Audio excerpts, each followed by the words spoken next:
Good afternoon. I am Arvise Washington, Deputy Director for the Department of Navy's Office of Small Business Programs, led by our distinguished Director, Mr. Jimmy Smith.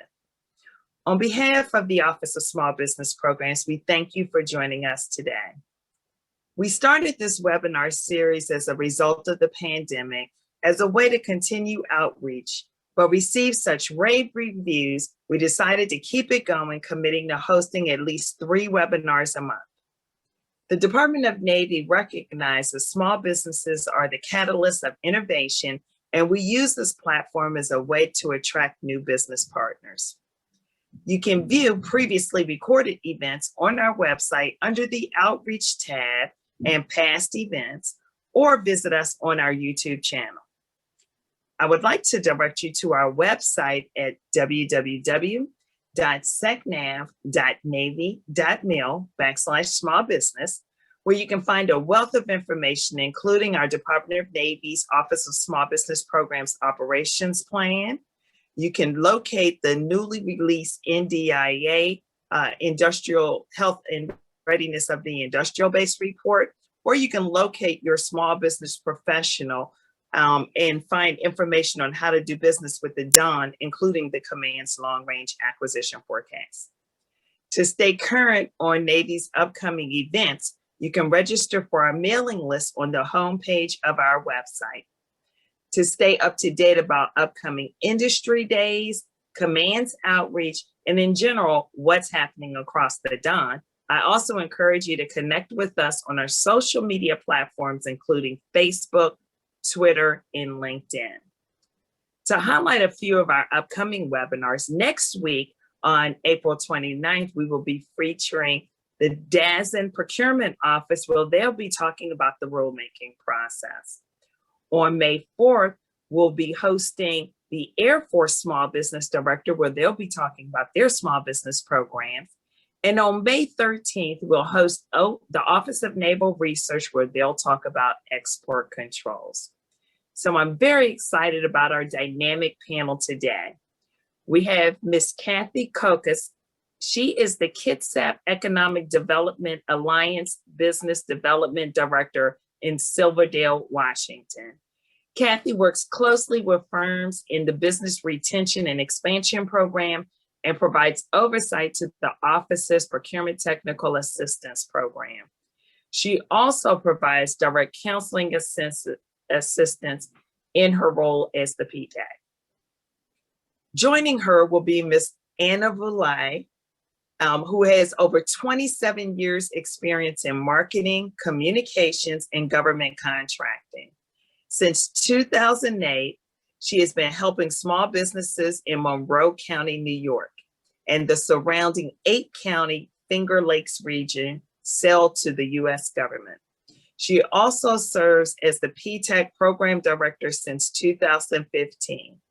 Please join me in welcoming these 2 wonderful ladies to this event today. Over to you, ladies.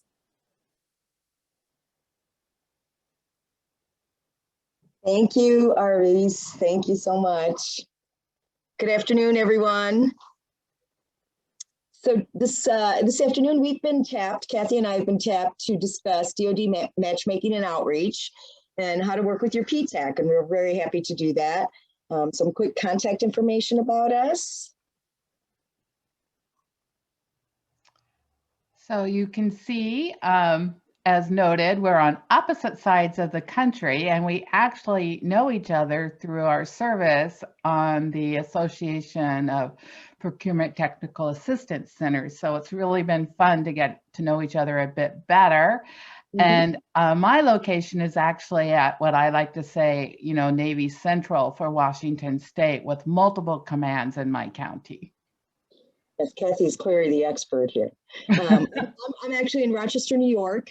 So we're on what we like to call the North Coast. We're right on Lake Ontario, and it's a beautiful place to visit. So we're both on the water, most appropriate. And I think, Kathy, we can get started with our show here. So a little bit about the Ptac. Ptacs help businesses pursue and perform under contracts with the Department of Defense, other federal agencies, state and local governments, and with government prime contractors. We are funded through a cooperative agreement with the Defense Logistics Agency, and it is our goal to help you find, bid, and hopefully win contracts. So there's often a misconception that PTAC, Procurement Technical Assistance Centers, are only assisting small business. And we just want to assure you that we help all business. We help prime contractors find subs. We help them with FAR compliance. We work with government agencies. We work with our defense partners and other partner organizations like an MEP. And we can help you with any type of government contract, whether that be military, federal, state, regional, or local. And how do you find your local PTAC?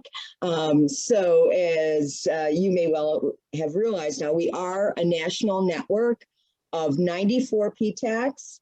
We're represented in every state, including several territories, Guam, Puerto Rico, and the Mariana Islands. Some stats about the overall impact of the PTAC program. I believe these are 2019 statistics. So we're really the boots on the ground that are helping you, small business, really win contracts. And if you're wondering who covers your area, there are two links that we're directing you to here at the bottom of the slide. One is to our national association, the Association of Procurement Technical Assistance Center. And of course, the other is to Defense Logistics Agency, small business page. So what is it that we actually do for you? All of these services, except the bottom one, which I'll cover in a moment, are at no cost to you. One-on-one counseling, we're going to help you determine how to find those opportunities that are a match for your company. We can review your proposal after reviewing the solicitation, so we can make sure that you're covering all your bases.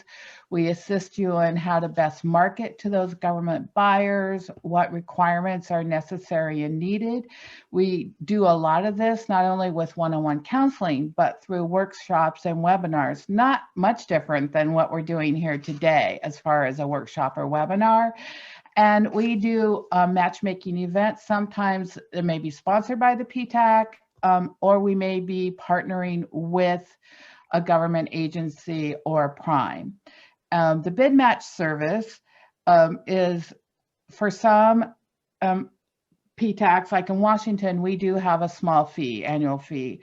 Others, it may be at no cost as part of being a client. It just varies from state to state, from program to program.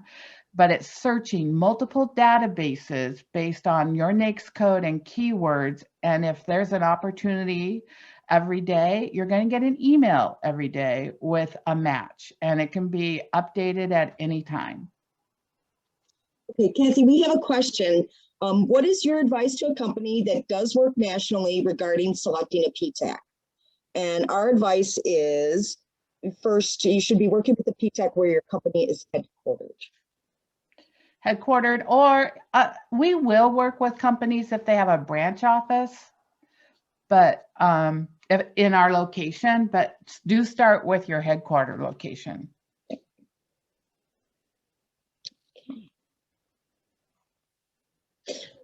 This is one of my favorite slides. I always feel like I have to interject this in every presentation that I'm doing, in particular with anybody selling to the government, because I've heard so many comments about, you know, why doesn't the government want to do business with me? Well, according to the Federal Acquisition Regulation, and those are the standard basic laws that regulate how the government is to do business with industry. So in particular, FAR 9.104-1, general standards to be determined responsible and prospective contractor.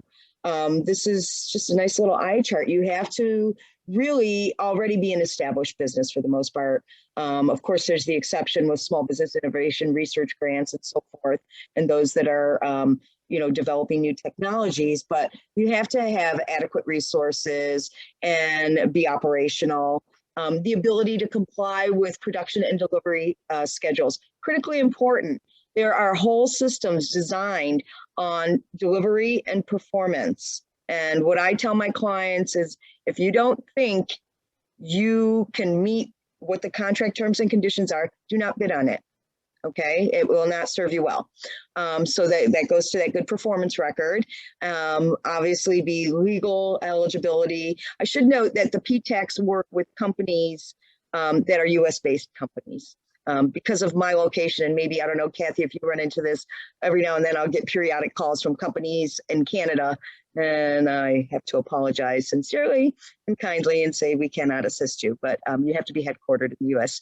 And then, of course, have access to proper equipment and facilities. So think of it as this. You probably at some point in life want to get a new roof on your home. What are you going to do? You're going to look to make sure that you get three bids. You're going to look to make sure that you're going to check their references, and you're going to look to make sure how long they've been in business and what their performance has been, so that if you do have a warranty, that you can go back to them. So, the government is fiduciarily responsible for taxpayer dollars. They're going to be careful in who they're doing business with. So keep that in mind as you're balancing this act of doing business with the government. So before we move on, ladies, we have a few questions. And you talked a little bit about this. Doing business with the PTAC that's co-located where you're either residing or where you're looking to do business. You do have a website. Can you talk to the Association of Procurement Technical Assistance Centers website, the tool that you have there on locating that Procurement Technical Assistance Center that's near you? And then also, I know some of the questions were asking for we went through the slides pretty quickly, asking for your contact. We did share that in the chat, so I wanted to make that known. But just talk to your website for a quick second, unless you're going to talk to it later in your slides. Okay. For the Ptac, it's Ptac AP, so it's A in front of PTAC, -US.org. And when you go to the home page, are you going to pull it up, Anna? Let's see if I can do this successfully. You'll see a map. It's pretty intuitive, and you just click on the state you're in.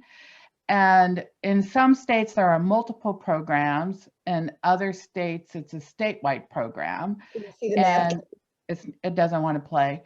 So it's pretty easy. So for instance, I think I saw that it was Oklahoma. So you would click on Oklahoma on the map, and then it's going to list the PTAC offices in the state of Oklahoma, and you are going to contact the one closest to you.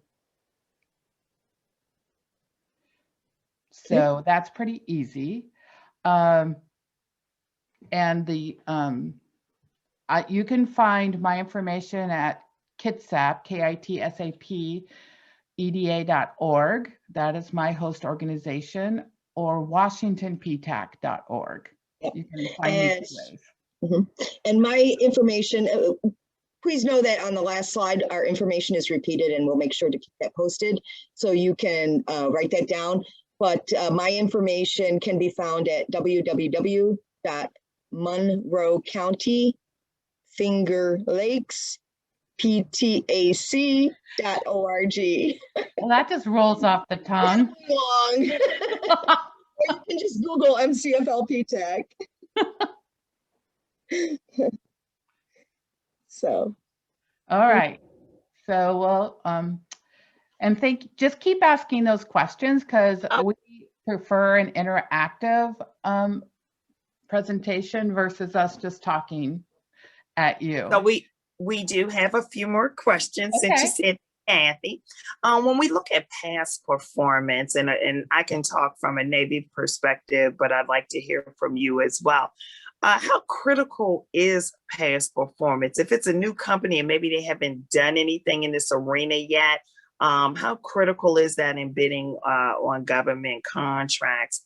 And then as a follow-on, if a company has successful subcontracting work on federal government contracts, are they considered established and responsible? So I'll turn it over to you and then I'll jump in as well.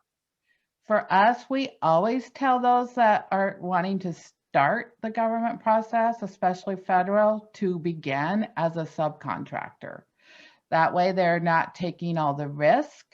They, can get some direction and still gain that experience. So we're almost always going to say start as a sub. Right.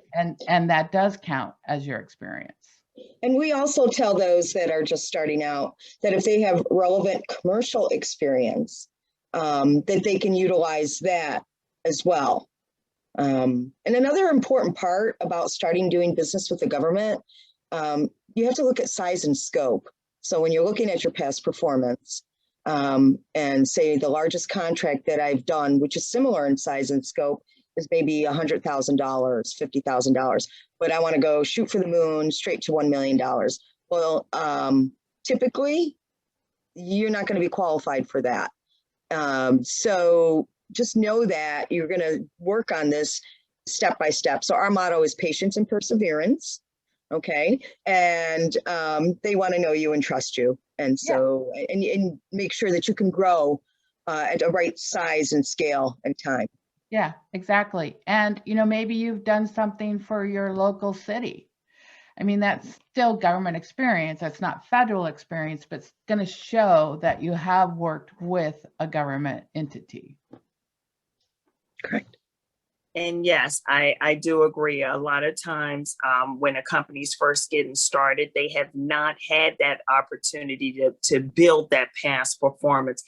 Finding those original equipment manufacturers, those companies that have been doing this, partnering with them, that's where you can meet those companies, make those relationships. It's important to go to industry days, participate in any outreach events that organizations might be having. I know Naval Sea Systems Command later this year will be looking to do their small business industry day. So you can utilize forums like that to create those partnerships to get that past performance so that at some point you'll be ready to bid as a prime contractor. And we do have one more question before we move on.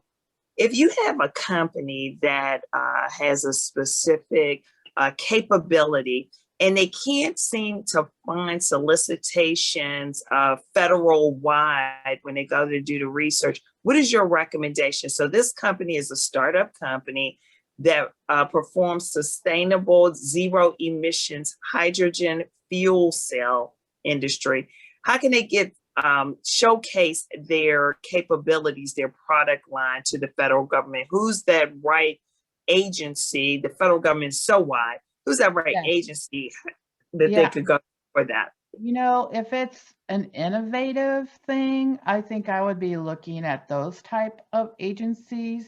Like in Kitsap, we have one of the Naval X tech bridges. So maybe they want to set up a time to meet with a tech bridge team to see what kind of direction they would give them, because it is not the norm that you're going to find.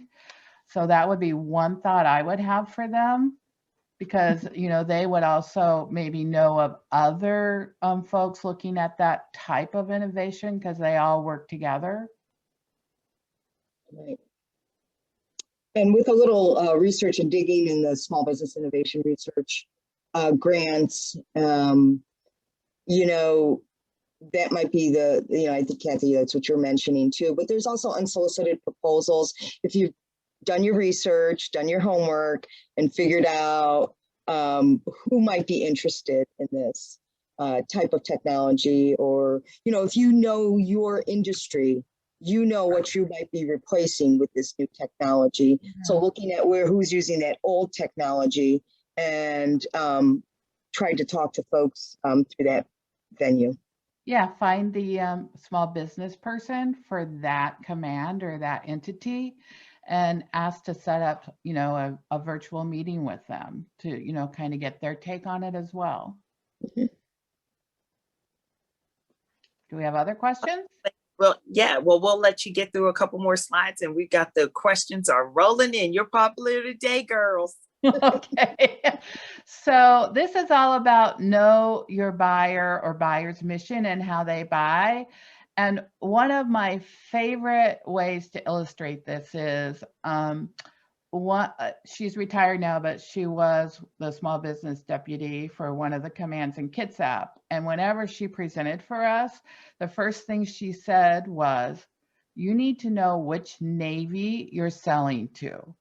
As an example, NAVFAC does construction, so they don't want to learn about your widget. So that's the number one thing is whatever Department of Defense, federal government agency you want to sell to, you need to make sure that they actually buy what you're selling. And, are they have additional qualifications? What registrations are they looking for? What certifications do they want? And you can research what people buy using usaspending.gov. You can use FPDS. You can search for awarded contracts on beta.sam.gov. You can look at agency prime contractor directories. I know NAVFAC does a really great job of showing who all their prime contractors are. You can go to acquisition.gov and see what is available out there. If you're registered as a vendor with primes or with specific agencies, make sure you're signed up for notifications. Maybe there are some that use purchasing vehicles like Seaport Next Gen or GSA or, or Oasis. There's a multitude of purchasing vehicles that you're only going to see the opportunity if you are part of that special purchasing vehicle. Drawings and specs, which brings a whole level of increased security and another certification. Are there set-asides for like you're a woman-owned small business? So are there specific set-asides that you should be tracking? How can you meet them? And we've kind of already addressed that a bit with industry days, with matchmaking events. And, it was noted at the beginning, that those are always going to be posted online. So, know where to look, have your, bookmarks set, or, have, your Google notifications set for certain things. Kathy, if I could add, this is what the PTAC will do with you during a one-on-one session. Mm-hmm. When we sit down and talk to you and develop that government marketing roadmap. So you're not going it alone.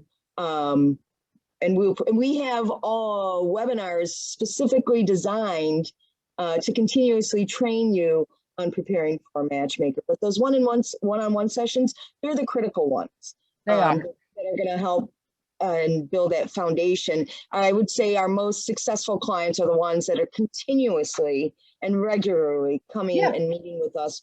Our goal is to teach you how to fish. Okay. It takes a while, and it's okay. I would say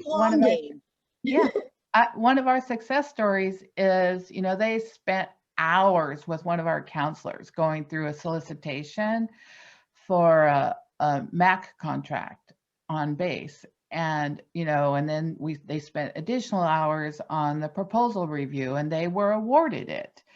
But it didn't come just because, they came to one class. It was because they, the counselor and their team got to know one another. They were, developed trust, because this is, we need to know you. We need to know what you really can do. So, it's about honesty. And, sometimes we may tell you something you don't want to hear, but it's because we want you to succeed. Absolutely. So off camera, because you brought up some good points here, Kathy, doing your research. Okay. So the Navy is a broad organization. We buy a lot of things. Knowing who in the Navy is buying what you're selling is half the battle. So I will direct you back to our website. And Kathy talked about FPDS. If you know what your NAICS code or your product service code is, you can utilize our website. We have our industrial analysis program manager quarterly. She does a data download from FPDS, and on our website under search what the Don buys, you can pull the reports, and it's filtered just for the Navy and Marine specific procurements.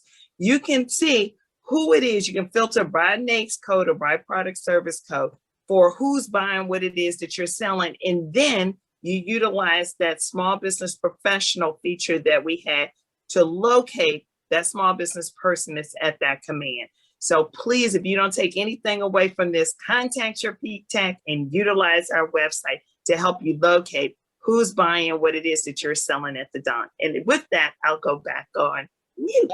That is a great point, and it is critical. And before anybody I meet with as a small business and I want to send out there into the world of government contracting, it sounds really fundamental, but I will always review their SAM registration.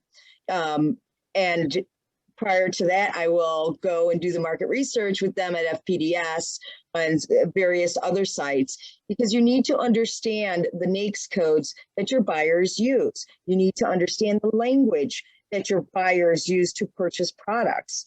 So continuously reviewing your SAM registration. And for those of you not registered in SAM, it stands for System for Award Management, or go to sam.gov. This is a free registration.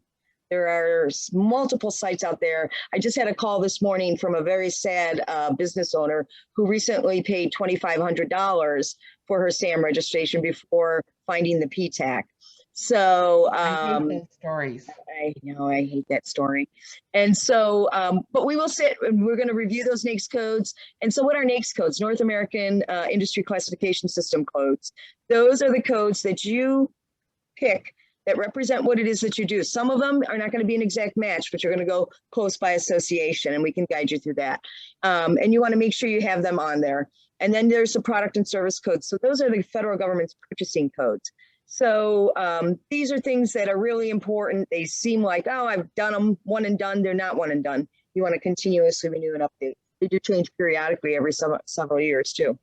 Right now, the big push is cybersecurity. So we wanted to make sure we got that bullet in there. We're going to talk a little further about it. But if you're a manufacturer and you want to do business with the DoD, and you are going to need to be up to date on what it means to have your cyber maturity model certification, getting ready for that, and where to register and where to upload that, and that we can guide you through all that. We're going to talk about a capability line card that's critically important. Your elevator speech is really important, your intro statement. And I know this sounds fundamental, but it happens to me every day. And if this happens to a buyer, well, then how do you expect them to contact you? Make sure you have a full email signature. Really, make sure you do. And be professional with your emails that you're using when you're sending out. What? It's not a scold, it's a tip. I can't use cooldude@gmail.com. So, I mean, just do your business name at yahoo.com, at gmail.com. It works. We have our people telling us they don't want Gmail or Yahoo. If you don't have a business URL, it makes them pause. It really does. It does. It shows how long you've been established and exactly. So my recommendation is go buy a URL for your company. Even if you're not ready to do your website, you can still use the URL for your email. Absolutely. That's a great tip. And so we're going to delve in kind of deep in the capability statement arena. I'm going to do the general overview, and then Kathy, you'll see great tips for doing business with the Don. So there's a couple different aspects of a capability statement that you really need to pay attention to. And first of all, it shouldn't be more than 2 pages, front and back, okay? When you're doing a government capability statement. And you want to understand what your core competencies are and put those and highlight those. So that's your brief introductory remarks, if you will, okay? And then your comparable experience, and your competitive differentiators. Those are 2 completely separate things. Being in business for a certain number of years is not a competitive differentiator for some industries or for some buyers. And I would say for many buyers, you really have to hone in and see what makes you more appealing and better than your competitors. And this is your chance. You treat it like a resume, okay? And you really should have more than just one version of your capability statement, all right? As I said, treat it like a resume. You should have a general one and probably 4 other versions depending on who you're reaching out to do business with. So you can show your government-related work experience here, your credentials and training. Of course, you want to have your CAGE code on here. You want to have your NAICS code on here. You want to have your product and service codes and any certifications, whether it's related to the industry that you work in or as a set-aside for woman-owned business, 8A, hub zone, so forth, veteran service, disabled, veteran-owned. So really make it work. And you should be reviewing this with folks at the Ptac. We look at these all the time and help our clients. But to get into it a little deeper, I'm going to turn it over to Kathy. So this is a template that we actually give our clients. And it was created by one of my volunteers who teaches classes for me. She retired after 30 years as a contracting officer for NAVFAC in our location. She is now the SBLO for a major waterfront construction contractor that does DoD business globally. So she likes to say she's not a marketing expert, but she's a reader, and she has read thousands of these. So this is based on what works for her. When we've done events where the Navy if someone brings a capability statement that doesn't match, they have actually brought them to our booth and said they need help. So this is kind of our standard that we ask people to use just because we know it works. So you're going to see that it is front and back, as Anna noted. We want them to be able to know who you are and, you know, your logo, and if you have a tagline, and please make sure that your logo, company name, tagline helps them understand what your company does. Sometimes a company name doesn't even tell me what you do. So if I can't figure it out, it's more likely other people can't figure it out. And then this information, CAGE code, DUNS, you know, your certifications, you know, such as woman-owned small business, and your NAICS, they need to be all in the same location so that at a glance, the buyer can see if you meet what they need. And then your company Can name. I just say something about that at a glance? Because that is such a good point. Think about who you're trying to sell to. And there's people, not just across the country, but probably around the world, that are trying to get in and do business with them. So make sure that it's easy for them. Yeah, your job is to make their job as easy as possible. Right. My PTAC counseling team, I have 3 retired contracting officers from the Navy. I'm very fortunate. One of them was also a small business deputy. So, you know, they're all telling me this is what they want. And if they go to an event, you know, when we can be in person again, they could get hundreds or thousands of these. So if yours isn't in a format that's easy for them to use, what are the odds that they're going to look at it once you give it to them again? And if it's not this standard size, don't deviate from this size. 8.5 by 11, that's your friend. No funky brochure, no folding. This is it. And I know marketing people are going to say that's boring, but you're not marketing to a consumer. You're marketing to the government. These are busy people with deadlines, and this is the format that makes their life easier. So company name, address, website, point of contact. This is something that we also encourage. So you're a small business and it's you and your wife and your son. Don't put all 3 of you on this because that just shows us how small you are. Don't put that you're the CEO. Make yourself the purchasing director, because you probably do that as well, because they want to know that they're working with the appropriate person. And you know you're the CEO, but for this purpose, you can be the business development director or the purchasing director, and a phone number and email. And as you know, it follows a similar format to the one Anna showed us before. What do you do? Bullets. If we see paragraphs, I personally and my team will get our red pen out and cross it out and write the word fluff. So it's all about bullets. And it's also all about these photos, because the photos should be a clue to what your company does, so that they know right away, this is a match for me. And make sure that the photos don't have any safety violations, you know, that, you know, there's something not quite right there. So, you know, it's important to choose the right photos and make sure that they are not photos that were not supposed to be shared.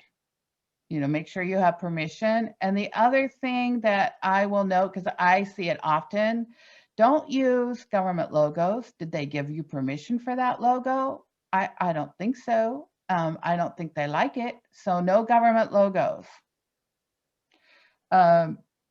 Bullets, bullets, bullets. Past experience. You're showing off what you do and what you're capable of. But at the end of the day, it's not about you. It's about your buyer. So use both sides of the paper. Use photos. Use bullets. If you have been awarded the CVE logo, yes, do use it. As I noted before, use your customized email, not Gmail, not Yahoo, etc. Make sure your contact information is complete and that someone is actually going to respond. And please don't use info at. Please use a real name. Don't use testimonials. Don't use the odd brochures. Don't say best, on time, etc. Especially on time. That will send someone over the edge, because if you weren't on time, why would they want to do business with you? That's assumed. And, you know, best, what is everybody's definition of best? And again, the government logos are just a big no-no. That's just going to get a big old X from me when I have my red pen. Anna, do you have anything that you would add that when you're reviewing them? I have to emphasize the bullets and the language that is used. No fluff. Take the fluff out. Nobody has time for fluff. Yeah, nobody cares that you have 17 engineers. Pending on the project, you know. But you know what I'm saying. Yeah, you just want to really make it business, keep it business. If you get back to the whole idea that somebody may be reviewing or be inundated with hundreds of these a day, make it easy for them to get to your point. Think of it as an inverted pyramid when you're writing this. The most important facts are on top. Okay, because if I have to glean through a lot of documents, I want to get the message in the first couple sentences. So that introduction is very important. Really spend a little time on this, because as you're going to see in a minute in our next slide, what you can do with this message. You can use this capability statement to build a government buyers page on your website or a government contracting page. You should have a tab. If you have a website, you should have a tab or a location somewhere on the website that talks about government contracting. You should post your government capability statement as a PDF, and you should also have your web people. I know where I am, I'm my web person, but have somebody post that into your website as text and as searchable. So, you know, one of the biggest questions I think we get, especially at conference, Kathy, you know, when we were able to go live and in person and we had speakers from agencies there, you know, how do you really find a buyer? Well, there's a variety of ways to do it, but if you think about the age of contracting officers right now, it's getting younger and younger. They're going to Google you. Make sure you're found via Google. So having that website presence is extremely important. Plus, you're going to find that we had previously mentioned vendor registrations. So you think that you're done with SAM, System Forward Management. Maybe you've done some other registrations or certifications. Well, you need to market yourself. Once you've jumped through the government hoops, you know, and the issues that you need to address in order to do business in the industry that you're at, you need to market yourself. It's not their responsibility to find you. It's just like selling to anybody else. You have to put down that sales cap and go on. So what do? I call it the valley of death, but it's really not that bad. You want to make sure that you find whether or not the agency or prime contractor that you want to do business with has a vendor registration page. And all that information that you have built into that capability statement, that's what they're going to ask. Pretty much verbatim. That's what they're going to ask you. So you can hire an intern, okay, or bring in an intern and have them do it and, you know, figure out internally who can do this for you. You're going to want to attach this PDF when you're reaching out to try to set up an appointment, a follow-up appointment, or an initial appointment in terms of outreach to buyers. When things go back to somewhat normal and we have regular face-to-face meetings, this is what you're bringing copies of with you. Okay, you're not handing out folders. As Kathy mentioned, I mean, depending on the size of the event and how many small businesses or businesses in general are there, they could have thousands and thousands. It's a lot of material to carry. It's just not advised. Sometimes they only accept a business card. They're only taking business cards and telling you to go to your vendor registration page. So one more thing I want to add about the vendor registration page, we always, Kathy, and I'm sure you do the same thing, we tell our small businesses prior to going to a meet and greet, whether it's virtual or whether it's live, you want to ask for the list of buyers that are attending. And then you want to do your research prior and see if they have vendor registration pages and do that in advance. Why do you want to do that? Well, the first thing they're going to say to you is, well, why don't you go to our vendor registration page and put that in there? And really, if you've already done all that and you're gone and done your research on their website and you're speaking their language, they get that you get it. Okay. Well, and they feel like you care. So like one of the volunteer, that's the retired contracting officer and now an SBLO for Prime, it sends her over the edge when they come talk to her at an event and they don't even really know what her company does. That's true. Again, do your homework. Would you hire somebody who came to a job interview and you asked them to explain what they did, what your business is about, and you had a website and they just said, I don't know. No. You know, so no. So, you know, it's doing business. Yeah, it's like, we like to say, it's not about you, it's about them. So here are some examples of outreach. Industry days, which was mentioned at the top. And I'm just going to do a shout out to my friend Dave Walls. He's at NAVC Keyport in our county, and he and I became great buddies last year when we coordinated the industry days for Keyport last year. And there were so many people registered, so much great information. And we handled the recordings, we did the registration, and we were happy to partner with that. That's not always the case that PTAC's the partner and hosting, but we may be a partner, we may be a collaborator. We're always going to post it on our calendars when we're notified. So do check SAM, Beta SAM for that. Do check your local PTAC calendar. You know, check whatever industry calendars you're looking at to see what you need to be at. There are recurring events. And again, here's another local example. Dave hosts a monthly Wednesday with the deputy, and Dave is there from Keyport, and Brenda is there from the shipyard, PSNS, and IMF, Intermediate Maintenance Facility. And there's a different presenter every month, and they are there to answer your questions. We are there to talk about PTAC, and we may or may not, pipe in if we feel like, we can be of assistance. But again, it's about being partners. PTAC is a partner for the government and for small business. We like to think of us being one of those connectors that you should be utilizing. So again, recurring events, meet the buyer events. These are often put on by your local PTAC for, various topics. Could be for a big project. It could be just, it's time for us to get folks together. There are larger events like Navy Gold Coast. Last year, it was virtual. I'm not sure if it's. So thank you, Kathy. That's a nice segue. I'll turn my camera on for that. Kathy, you're the best.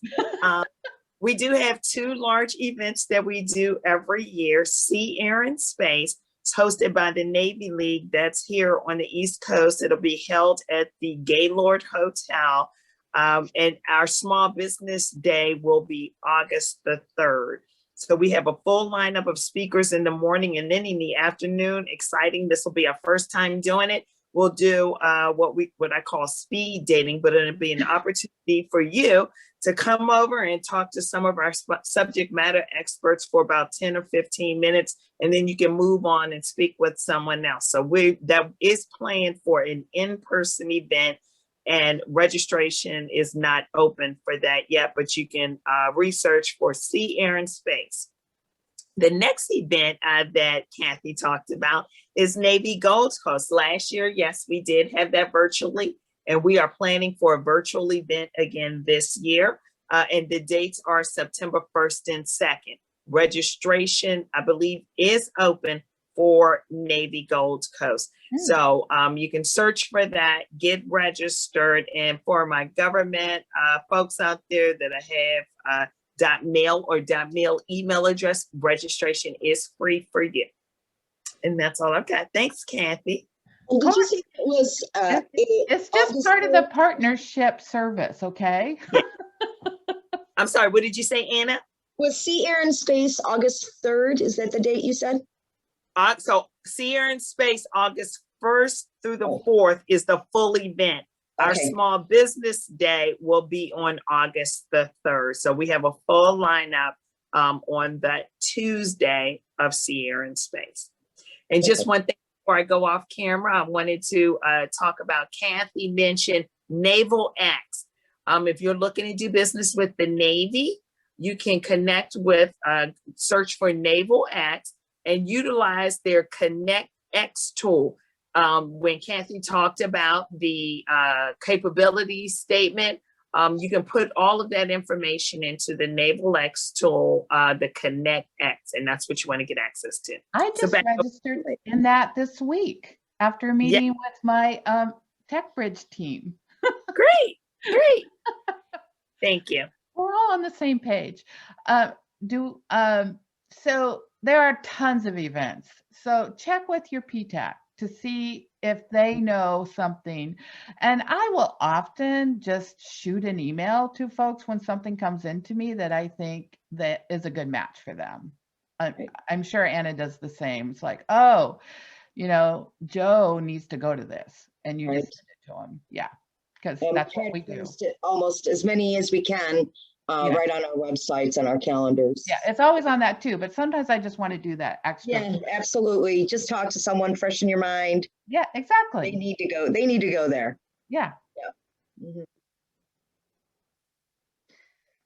So when you are connecting, and Arvase, perfect opportunity for folks to prepare for face-to-face, or those speed dating, as we call them, those government to business matchmakers. And even if it is virtual, how do you prepare? How do you know what questions to ask them?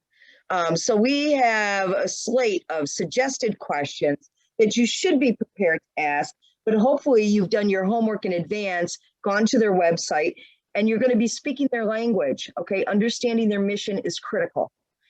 So when you're going there, So, you want to understand and look, and a lot of websites will show and tell you what it is that they're currently buying or what their current needs are. If you can't find it for whatever reason, you can look for their forecast information and see what's in their budget and what NAICS codes they're purchasing under. So asking those relevant questions, what are those NAICS codes that you're purchasing under, or hopefully you've done your homework and you just want to confirm that. And then trying to find out if it's something that's not there. Is it an item that's currently under contract? And how do you know when the next time it's going to come up, or when do they think they're going to re-let it? So understanding those questions is vitally important. Requesting a meeting. I think Kathy's mentioned this a couple of times with the small business appropriate representatives is always a good idea, because when you go to these government to business matchmakers, this is your introduction. Your goal is to figure out who to speak with next and get that foot in the door. That's what I always tell my small businesses. Those are great events, but you want to be prepared to put your best foot forward and make a good impression so that when you follow up, they're going to say, yeah, they've got it going on. Okay, they understand the process. They understand us. And I think I know somebody who needs what it is that they're selling. So you have to be patient too, because if they don't have a current need, they may have a future need. So you still want to get in their system. And you can, again, sending that capability statement as a follow-up attachment to the letter that you're going to send them. I actually have a great story about being patient. We have a woman-owned business that connected with the shipyard at an outreach event. 2 years later, the small business deputy said, I know someone who can do this contract, and it could be woman-owned. And they got it. That's fantastic. So I see we're running short, and I want to make sure we have time for questions. Right.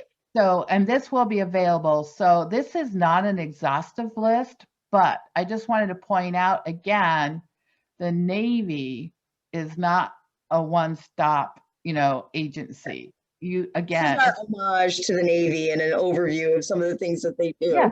Yeah, and it's just showing you again need to know who to sell to. Exactly. And just to add to this list, recognize that the Department of the Navy isn't just the Navy. We do have two Marine Corps commands as well. So you want to utilize our website. Yes. We have the commands tab, and under the commands tab, you have the 10 major buying commands of the Navy and the Marine Corps. Absolutely. And that small business director that's at each of those commands with their contact information. Absolutely. I love how the Navy is making their small business professionals so accessible. Yeah. And this is just to emphasize how important cybersecurity is and cyber hygiene. Every PTAC is working very closely with the Department of Defense. The acquisition and sustainment is really at the lead of this. It's very important that you look at it now. And if you're a small business and you're thinking to yourself, well, I can't do this, you probably do most of what's required between level 1 and 3 right now. Okay, so the idea is to provide resources. The Department of Defense has Project Spectrum. They have the PTACs all addressing this with small business to lower any associated costs that may be defined with it. And this is just a quick eye chart to demonstrate to you the implementation of cyber controls within contracting world, the DoD contracting world. And it's already begun, it's rolling out, and all new DoD contracts will have this cyber clause in there by fiscal year 26, if not sooner. I've heard a congressman say he wants to push it sooner, but we'll all see what happens there. So this is an opportunity for you, small business, to be competitive and win contracts that people aren't qualified for because they're ignoring cyber, or they're not, this is very important. So that's my picture of cyber. We're ready for you on that front. So 10 tips. Let's wrap this up, Kathy. I know we got them. So PTAC. I think you've heard that enough. Only bid on what you can actually deliver. Know Past that performance matters. Know who your competitors are and stand out. I always say go to the dynamic small business search, if you're, that can help you find out what NAICS codes you may be missing, or, maybe you never thought that you could offer a service that the guy down the street does. Start small, be patient, do your homework. We can't say that enough. Pay attention to the changing regulations, which of course, again, the PTACs are going to help. And there's also some blogs we could probably direct you to that are going to keep you. Right. Don't put all your eggs in one basket. And if you lose, don't get mad, get educated, ask for follow-up. Yep. Not everything's a protest. Ask for a debrief. Yep. You make friends that way, especially friends that you want to do business with. Exactly. So our closing thoughts really, working closely to identify who buys what you sell. That's step one. And then looking at events where you have an opportunity to really get out there and sell to the right people. Yeah. Get connected. Really important. And keep an eye out, because every PTAC that I know has pre-matchmaker training events, every single one. Create your marketing material. And really, it's the long game. I'm going to say it again. Patience and perseverance is our mantra. All right. Because if I sell a product that doesn't get purchased every year, I have to wait for that purchase cycle to come around again. But there may be other avenues to do things. Yeah. So with that said, I think we have a few minutes left for questions. We do. And Okay. what I'll say is that whatever questions we weren't able to get to, I'll summarize them and we will post those responses on our website. But let's get going, ladies. So we do have one here. A couple of individuals are interested in meeting with Dave Waltz. He's one of our superstar small business professionals, and getting in on a monthly meeting with him. What connections is it that the PTAC can help make with these individuals? And what I would do is direct anyone that's interested in meeting with Mr. Walls to our website. If you go to that search with this Dawn, the Find Your Small Business Professional feature, it's a map on our website. You click on Washington on the map, and then the contact information for each of these individuals will be posted there. But what connections is it that you can help make with, if there's a vendor that's looking to do business with a government agency, and can you help them connect and navigate that process? Like I do it all the time for somebody that says, I want to do business with, I'm a construction company. So I'm going to direct them to Jim Niles at NAVFAC Northwest, which actually covers way more than Washington State. Mm-hmm. So again, they're going to go to your website, figure out who the deputy is. And if they, are in Washington, I can, do a virtual introduction. And I just want to say that the Navy does this really well. I had a client that kind of part of old history. They make the machines that make the huge props for the naval ships. And right. You're talking these things, they're buildings length large, right? And we were able to connect them with the appropriate Navy folks who are very interested in their resurgence, especially since it's being produced here in the United States. And theirs is the only equipment that's working. So nice. Very exciting. Great. So we have time for about one more question.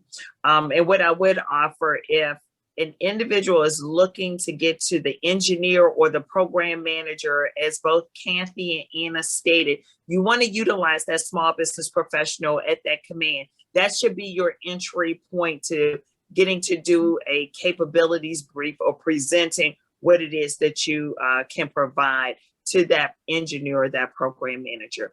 But one question I think is important, and we talked a little bit about it with subcontracting. So you might not be ready at the prime level, but what advice is it that you have for businesses that, how do I get connect with companies, and how do I get that subcontract agreement?